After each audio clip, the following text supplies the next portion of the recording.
أعوذ بالله من الشيطان الرجيم.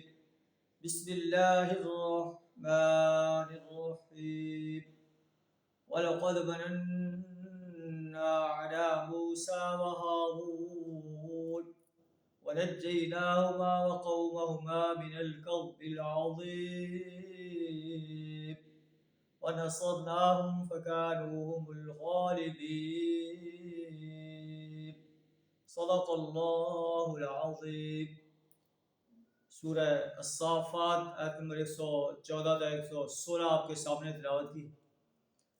ان آیات کے اندر اللہ تبارک و تعالیٰ قریش مکہ کو خبردار کر رہا ہے کہ دیکھو تم نبی صلی اللہ علیہ وسلم کی دعوت کو جھٹلا رہے ہو اور اپنے لیے اپنے آپ کو عذاب کو مستحق بنا رہے ہو.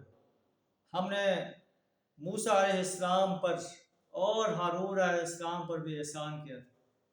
انہیں اور ان کی قوم کو کرب عظیم سے نجات دی تھی اور ہم نے موسیٰ علیہ السلام اور ان کے ساتھ جو اہل ایمان تھے ان کی مدد کی.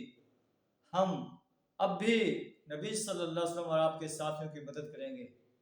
اور جس طرح موسیٰ علیہ السلام کے مقابلے میں فرعون اور ان کے ساتھیوں کو ہم نے پانی کے عذاب میں غرق کر دیا، اسی طرح تمہیں بھی اللہ کے عذاب کا سامنا کرنا پڑ سکتا ہے اگر تم نبی صلی اللہ علیہ وسلم کی تکذیب پر ڈٹے رہے. اللہ فرماتا ہے کہ وَآتَيْنَاهُمَ الْكِتَابَ الْمُسْتَبِينَ، ہم نے انہیں ایک نہایت واضح کتاب عطا کی، انہیں صراط مستقیم کی طرف ان کی رہنمائی کی اور ان کا ذکر خیر جو ہے ہم نے بعد میں آنے والوں کے لیے باقی رکھا. سلام علی موسیٰ و ہارون، موسیٰ اور ہارون پر سلام ہو، ہم محسن انسانوں کو ایسے جزا دیتے ہیں. انہما من عبادنا المؤمنین، وہ ہمارے مومن بندوں میں سے.